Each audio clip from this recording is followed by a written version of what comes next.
మిత్రులకు, నా శ్రేయోభిలాషులకు నా నమస్కారాలు.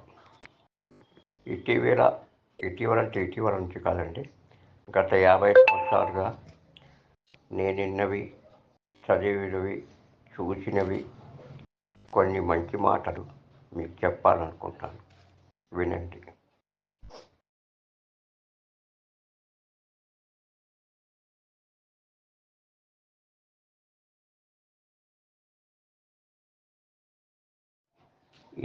ఈ మాటలు విని మీకు నచ్చితే మీ అభిప్రాయం తెలియజేయండి.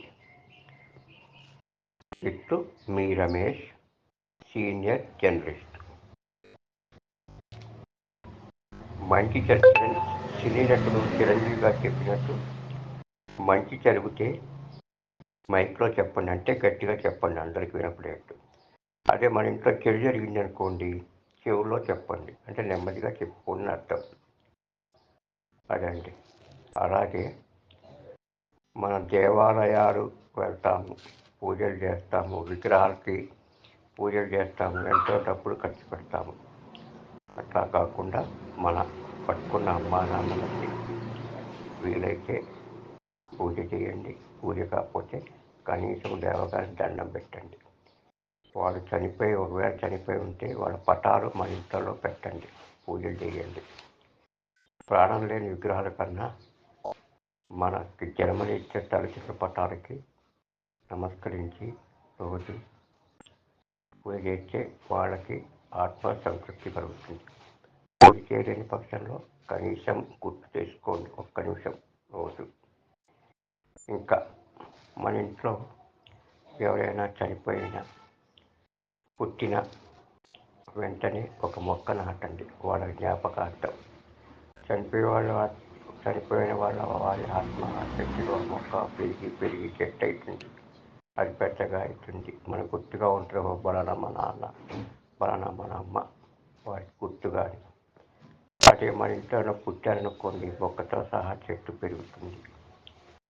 అట్లాగా మన పిల్లోడో పాపో వాళ్ళు పెరిగిన కొద్దీ ఆ చెట్టు పెద్దగా అందరికీ ఆక్సిజన్ ఇస్తుంది. నేను చెప్తుంది. ఇంకా కొన్ని మాటలు నాకు నచ్చినవి, నేను చదివినవి, నేను విన్నవి మీకు వినిపిస్తాను, వినండి ప్లీజ్. అబద్ధాలు కావచ్చు, కానీ ఏడ్చే క్షణాలు మాత్రం ఖచ్చితంగా నిజాలే. కఠినమైన జీవిత సత్యం ఏంటంటే, ఆరు బయట గడ్డి పెరిగినంత త్వరగా తులసి చెట్టు పెరగలేదు. అలాగే మోసం చేసిన వాడు అభివృద్ధి చెందినంత వేగంగా మంచి వాళ్ళు అభివృద్ధి చెందలేరు కాదంటారు. విలువలేని ప్రేమను నువ్వు ఎంత ప్రేమించినా చివరికి నీకు ఆ విలువే లేకుండా పోతుంది. కాబట్టి నీ విలువను తగ్గించే ఏ బంధాన్ని కూడా విలువగా చూడకు. జీవితంలో సంతోషంగా ఉండాలి అంటే కావలసింది ఆస్తులు అంతస్తులు కాదు. నీకు నేనున్నాను అని ధైర్యం చెప్పేవారు ఉంటే జీవితం అంతా సంతోషంగా జీవించగలం. ఈ రోజుల్లో బంధం అనేది తామరాకు మీద నీటి బిందువు లాంటిది. అది ఎప్పుడు జారిపోతుందో ఎవరికీ తెలియదు. అందుకే ఎవరి మీద ఎక్కువగా ఆశలను పెంచుకోకు. ప్రశాంతంగా జీవించండి. ఒక్కరోజు దాటితేనే విరిగిపోయే పాలల్లో ఎన్నాళ్ళైనా పాడవని నెయ్యి దాగి ఉంటుంది. వ్యక్తిలో లోపాలను చూడడం మానేసి ఆ లోపాల వెనుక అద్భుత గుణాలను గుర్తించగలిగితే మనం కూడా ఒక అద్భుతమే అవుతాం. నమ్మితే ప్రాణం ఇస్తామంటారు. ప్రాణం ఇవ్వాల్సిన అవసరం లేదు. ప్రాణం ఉన్నంత వరకు నమ్మక ద్రోహం చేయకుండా ఉంటే చాలు కాదండి. అలాగే మనము దేవుడను ప్రతి వారం పూజిస్తాం. శనివారం వెంకటేశ్వరుని, ఆదివారము యేసుక్రీస్తుని, సోమవారం శివుణ్ణి, మంగళవారం ఆంజనేయ స్వామిని, బుధవారం సూర్యుడిని, గురువారం సాయిబాబాని, శుక్రవారం లక్ష్మీదేవిని, మళ్ళీ శనివారం వెంకటేశ్వరుని. అలాగే మన చనిపోయిన అమ్మానాన్నల కోసం వాళ్ళ ఫోటోలు పెట్టి దేవాలయం ఒకటి నిర్మించండి. కాలనీకి ఒక దేవాలయం కనీసం ఆదివారం పూట మధ్యాహ్నం కానీ సాయంత్రం కానీ వాళ్ళకు పూజలు చేయండి.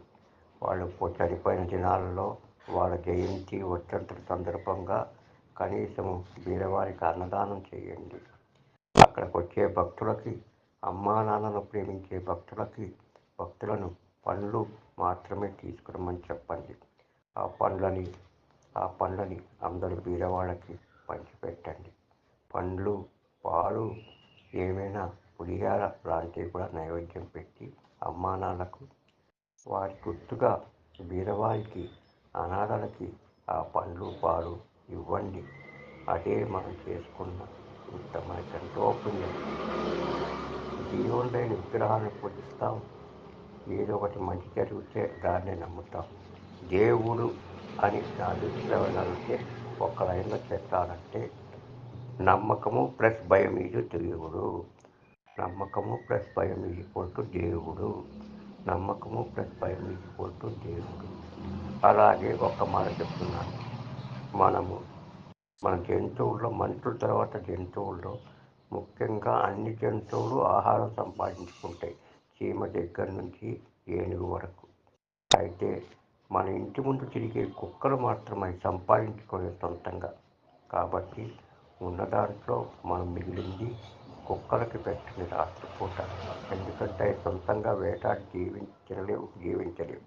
ప్రతి జీవి చీమ దగ్గర నుంచి చూడండి ఏనుగు వరకు ఏదో ఆహారం సంపాదించుకొని, చీమేమో పంచదార దగ్గర నుంచి ఏనుగేమో గట్టి వరకు మధ్యలో ఎన్నో జంతువులు, పిల్లులు, పుల్లులు, గేదెలు అన్నీ సంపాదించుకొని తింటాయి. కాబట్టి మనం కుక్కలను కూడా ప్రేమిద్దాం. కొద్దిగా మిగిలిపోయిన అన్నాన్ని ఇద్దాము. అలాగే మనము చలికాలంలో బయటికి వెళ్ళినప్పుడు ఎంతమందో అనాథలు, మతిలేని వాళ్ళు రోడ్ల మీద పడుకొని ఉంటారు. వాళ్ళకి ఉన్నంతలో దుప్పట్లు ఇచ్చి దుప్పట్లు కప్పండి. వాళ్ళ పిచ్చితనాన్ని పోగొట్టి మంచి మనుషులుగా మార్చడానికి సైకియాట్రిస్టులను తీసుకెళ్ళండి. శని, ఆదివారం ప్రతి గవర్నమెంట్ ఉద్యోగస్తులకి, ప్రైవేట్ ఉద్యోగులు సెలవులు కాబట్టి ఆ సెలవు దినాల్లో సినిమాలకు వెళ్ళినా, షికార్లకు వెళ్ళినా, పబ్బులకు వెళ్ళినా, బార్లకు వెళ్ళినా ఒక్క అరగంట మన దాంట్లో 100 రూపాయలు, 200 రూపాయలు పెట్టి ఆ రోడ్డు మీద ఉండే అనాథలకు, మట్లేని వారికి ఏదో ఒక విధంగా మీరు సహాయపడతారని ఆశిస్తున్నాను. ఇంకా 2 నవ్వు, అలాగే మౌనం. చిరునవ్వుతో చాలా సమస్యలు పరిష్కరించుకోవచ్చు. అలాగే మౌనంతో చాలా సమస్యలు రాకుండా చూసుకోవచ్చు. గుర్తుంచుకోండి, జీవితం అంటే ఇంతేనా అని ఇప్పుడు అనిపించవచ్చు. కానీ ఒక వయసు వచ్చాకే అర్థమవుతుంది. నువ్వు మోస్తున్న బాధ్యత, నిన్ను నమ్ముకున్న మనుషులు, నిన్ను పరిగెత్తేలా చేసే ఏదో ఒక అవసరం. మనిషికి వయసు పెరిగే కొద్దీ అనుభవం పెరగాలి, ఆలోచన విధానం మారాలి, ప్రవర్తనలో మంచి చెడు తెలుసుకోగలగాలి. అప్పుడే మనిషికి విలువైన గౌరవం, సమాజంలో మంచి వ్యక్తిగా గుర్తింపు లభిస్తుంది. ఈ ఒక్క విషయాన్ని జీవితంలో ఎప్పుడూ మర్చిపోకండి. నువ్వు ఎంత విసిగిస్తున్నా ఓపికతో ఉండే హృదయం విసిగిపోతే వాళ్ళు తీసుకునే నిర్ణయాలు చాలా కఠినంగా ఉంటాయి. అర్థమైందనుకుంటా. పరాయి వాళ్ళు ఒక మాట అంటేనే వాళ్ళని చూసినప్పుడల్లా ఆ మాట గుర్తొస్తూ ఉంటుంది. ఇక సొంత వాళ్ళు అంటే ఆ మాట జీవితాంతం గుర్తుండిపోతుంది. కడుపు నిండిన వాడికి పెట్టిన అన్నం, సముద్రంలో కురిసిన వర్షం, ధనవంతుడికి ఇచ్చిన బహుమానం, పగలు వెలుగుతున్న దీపం, బంధనాలు లేని బంధం, అసమర్థులతో వ్యాపారం, హద్దులు లేని స్నేహం, నిజాయితీ లేని ప్రేమ, ఇవన్నీ బూడిదలో పూసిన పన్నీరు లాంటి. ఓకే మిత్రులారా, ఇలా చెప్పుకుంటూ నేను చూసినవి, చదివి, విన్నవి చెప్పుకుంటూ పోతే చాలా ఉన్నాయి. వాయిస్ కూడా నాకు నా మిత్రులు ఇచ్చినందుకు, నా వాయిస్ కాక ఇతరుల మిత్రుల వాయిస్ కూడా ఇందులో ఉన్నందుకు, వాళ్ళు ఇచ్చినందుకు వాళ్ళకి థ్యాంక్స్ చెప్తూ, మీకు నచ్చితే వేరే వాళ్ళకు కూడా ఈ మాటలు పంపండి. మీకు నచ్చకపోతే సారీ. ఇట్లు మీ రమేష్, సీనియర్ జర్నలిస్ట్.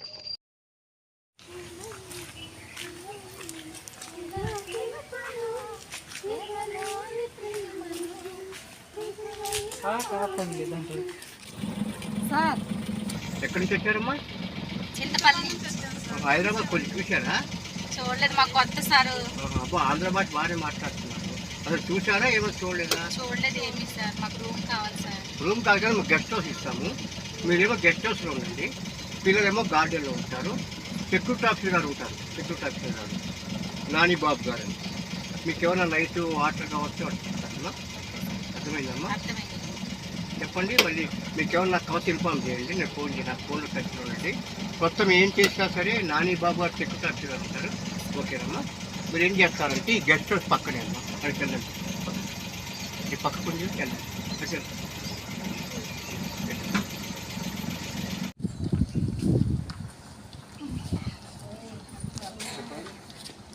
మేము చింతపల్లి నుంచి వచ్చామండి, మాకు రూమ్ కావాలి. నైట్ ఉండడానికి స్పెండ్ చేయాలి. మాకు అంటే ఏమైనా ఇస్తాను. చింతపల్లి నుంచి వచ్చాను సార్. ఎండి రమేష్ గారు చెప్పారు మీ గురించి. ఓకేనా?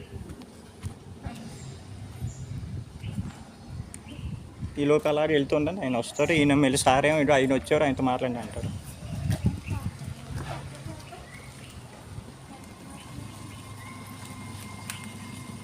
ఎండి గారు వచ్చారు మాట్లాడారు. సార్